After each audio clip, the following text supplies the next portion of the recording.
Olá, meus amigos do TV Harmonia.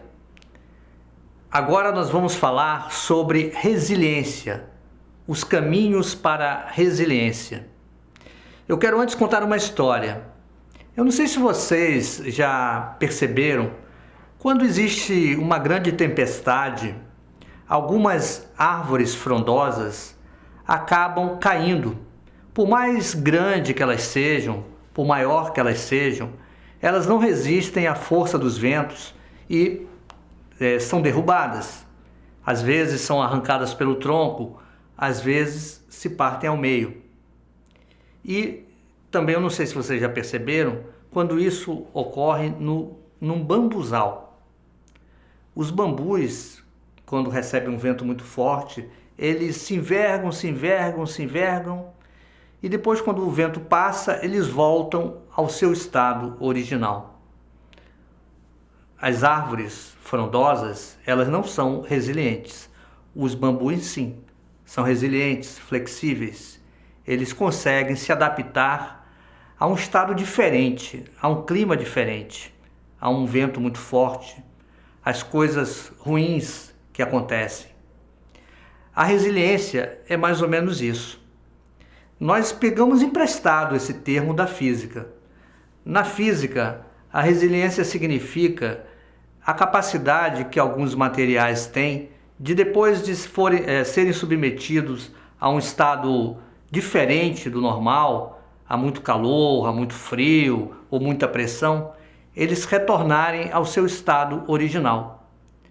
Isso é muito importante para o ser humano, porque é necessário que a gente aprenda a ser resiliente, ou seja, a depender das dificuldades da vida, a gente conseguir voltar a um estado normal. É importante que a gente crie mecanismos mentais para que a gente possa reverter alguns quadros de dificuldade, de tristeza. Então, vamos buscar ser resiliente, vamos perceber esses 5 caminhos. Eu trago 5 maneiras da gente buscar a resiliência. Primeira maneira, o primeiro caminho é o otimismo. Eu não estou falando aqui para a gente fugir da realidade, A gente sabe que existe a realidade, e ela deve ser olhada de uma maneira natural. Mas uma pessoa otimista, ela encara a realidade e nos momentos difíceis, ela pensa da seguinte maneira: eu acredito no futuro, eu tenho esperança no futuro. Isso aqui tudo que eu estou passando vai passar também. E o futuro me reserva algo melhor. Então, uma pessoa otimista, ela é uma pessoa que tem fé, que tem esperança, que acredita no futuro. E assim, é verdade que a mídia, por exemplo, ela dá uma força muito grande para o pessimismo. A gente pode ver assim as reportagens que acontecem, Parece que o pessimismo vende mais do que o otimismo. As notícias ruins vendem mais do que as boas notícias.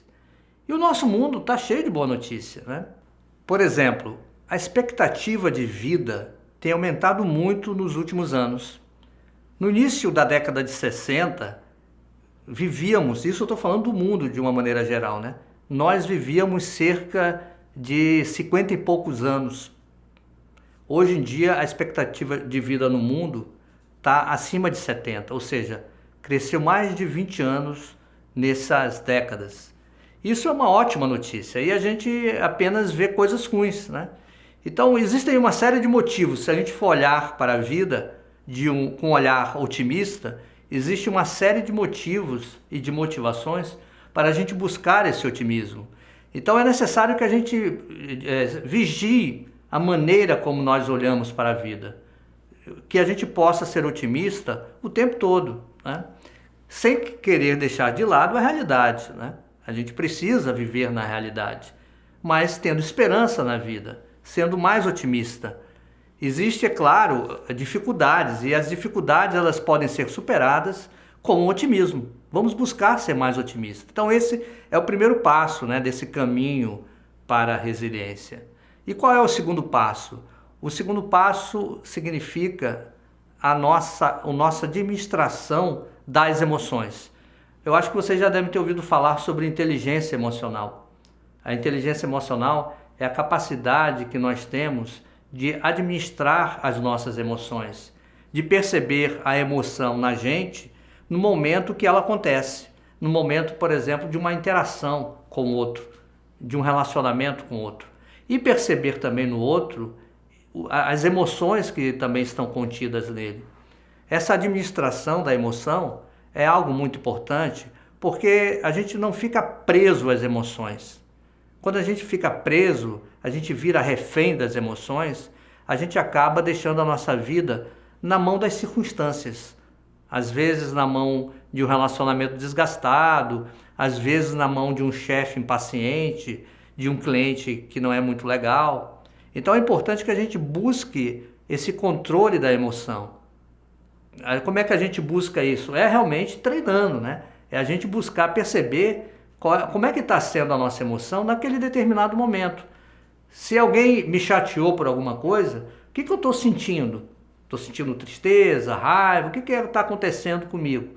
Então é importante a gente buscar esse tipo de equilíbrio emocional, administrar as nossas emoções, para que a gente possa ser mais resiliente, para que a gente possa perceber, né? Não, tá bom, eu estou triste, né? Eu estou zangado ou estou feliz, né? Mas eu posso voltar ao meu estado original, né? Mais centrado, mais tranquilo e resolver as coisas, né? A gente precisa saber resolver as coisas percebendo as nossas emoções e fazendo com que ela seja uma nossa aliada, aliar a emoção com a razão. Então esse é um segundo passo, né? Ou seja, primeiro passo, a gente ser otimista. Segundo passo, a gente buscar o equilíbrio emocional através da inteligência emocional. E o terceiro passo tem a ver com o segundo, a gente ter empatia, a gente buscar desenvolver a empatia. O que é empatia? A empatia é a capacidade que nós temos de nos colocar no lugar do outro. A gente tentar entender como o outro pensa sobre a vida, a gente tentar perceber as emoções do outro, a gente calçar as sandálias da pessoa que a gente está conversando, se relacionando. Então é importante a gente ter esse tipo de sentimento, né, em relação ao outro, em relação à vida. As pessoas até já estão olhando isso como outro tipo de inteligência, né, inteligência social, ou seja, existe uma inteligência que é capaz da gente fazer com que as pessoas se relacionem bem com a gente e vice-versa. Então isso é importante para a nossa resiliência, ou seja, nós estamos em contato com o outro o tempo todo. Então é importante a gente saber lidar com o outro, saber também como aquela outra pessoa se sente em relação a gente. A gente consegue com isso compreender melhor o outro, entender melhor o outro. Porque a gente vai começar a pensar assim, poxa, se eu fosse criado como ele foi, se eu tivesse os mesmos pais, né, estudasse nos mesmos colégios, tivesse a mesma educação, de repente se eu fosse criado naquele mesmo estado ou naquele país como aquela outra pessoa foi, será que eu não reagiria da mesma maneira que ela reagiu? Será que eu não passaria por problemas que aquela pessoa passou? Então o exercício de empatia é esse, a gente buscar se colocar no lugar do outro. Mas também tem assim, se colocar da maneira positiva. Por exemplo, a gente perceber uma pessoa que é mais resiliente que a gente. Então tentar entender como é que aquela pessoa entende a vida. Por que ela dá assim, aquela volta por cima, como a gente diz, né? Como é que ela faz? O que acontece na cabeça dela, né? Como é que também, de novo, como é que foi a criação? Como é que são os aspectos emocionais daquela pessoa? A gente pode olhar para o outro também e buscar uma referência para melhorar a gente, né? Existem pessoas que são mais resilientes do que a gente. Então esse é um terceiro passo. O primeiro passo, otimismo. Segundo passo, inteligência emocional. Terceiro passo, a gente buscar ser mais empático, buscar a empatia.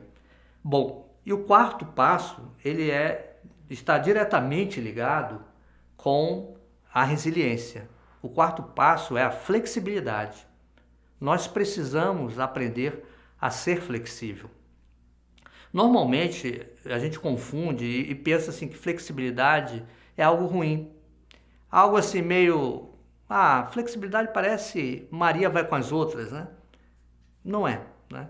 Para você ser flexível, você precisa ser corajoso.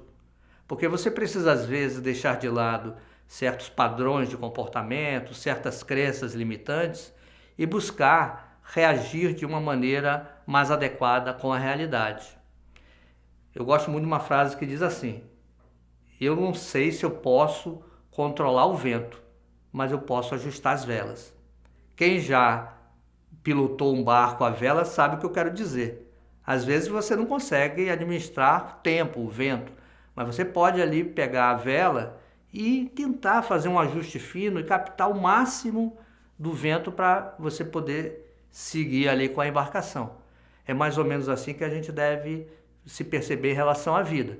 Existem coisas na vida que nós não podemos administrar, que está acima de nós, né? Então o ambiente, por exemplo, né? As coisas que estão aí, a economia, o temperamento dos outros, enfim. Agora nós podemos ajustar o nosso comportamento, as nossas atitudes perante as coisas na vida, né?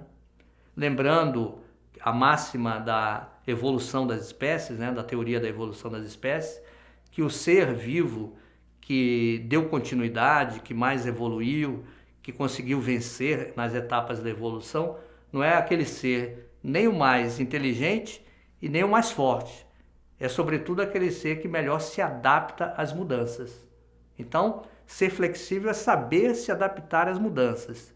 E cá entre nós, como é que estão as mudanças na sua vida? Cada vez mais o mundo muda, né? Aliás, a única certeza hoje do dia a dia é que alguma coisa vai mudar em breve. Então, ser flexível é estar apto à mudança.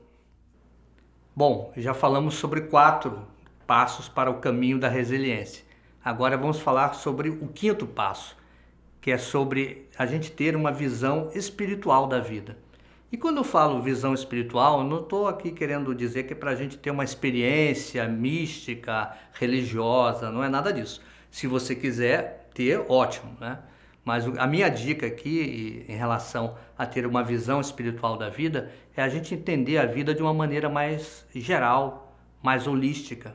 Primeira coisa, a gente perceber que tudo que acontece na nossa vida tem um sentido. Existe uma razão para as coisas que acontecem. As coisas, elas não acontecem por acaso. A gente veio aqui, nesse planetinha azul, aprender alguma coisa.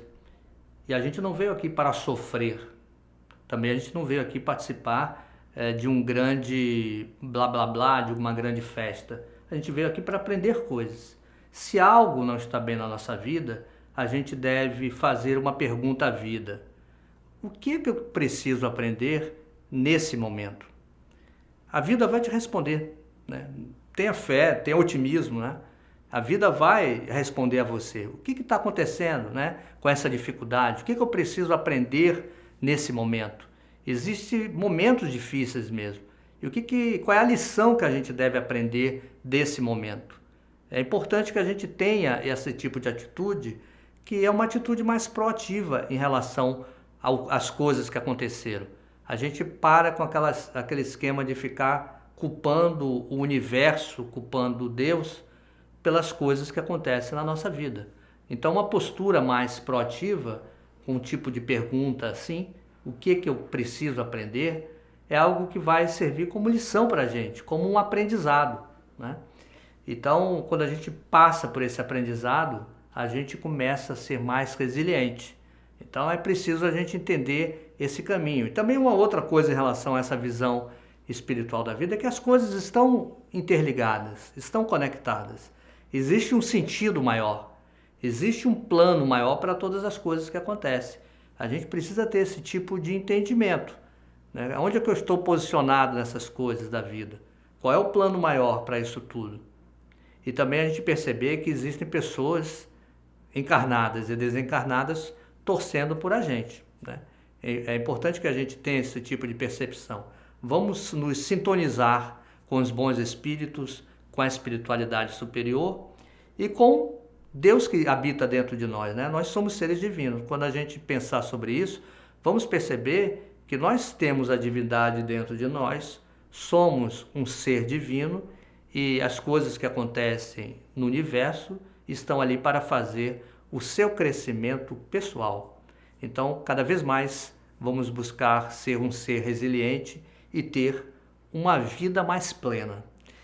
Se vocês tiverem alguma dúvida sobre o que foi dito aqui ou o que foi dito em outros momentos, passe um e-mail para este e-mail que está aqui embaixo do vídeo e a gente vai ter o prazer de responder a vocês.